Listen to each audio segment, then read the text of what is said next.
Mobile দিয়ে খবর আমাদের আইফোন ফোল্ডে ক্যামেরা হলো লাইট হলো এটা মানে 2026-এর আল্ট্রা জিয়া সহ অরেঞ্জ হোয়াইট আর ব্ল্যাক গুলো এইরকম আইফোন 17 প্রো ম্যাক্সের যা কি অনেক বোধহয় যে পাচ্ছে তার স্বভাবে ভাই কি খবর হচ্ছে তাছাড়া উমরিকে জানায় এর থেকে হসাবাটে তোমরা দিয়ে আমাকে উমরি যাচ্ছে দাদা করে তো হবে নাকি যাকে যাকে মোবাইলে জানা করতে দিতে হচ্ছে তারপর আমরা যে দেখি মুম্বাই যাবাকে ওদেরকে ওই আইফোন আল্ট্রা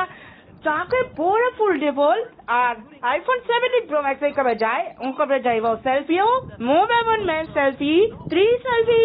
আর ও বাজে লাইট আমি ক্যামেরা নাকি ক্যামেরা উল্টা হয়ে যায় আমার যাকি ও মকিটা সময় যায় এই ছিল শীর্ষ বিবিসি সংবাদ এতক্ষণ সাথে থাকার জন্য ধন্যবাদ সবাইকে।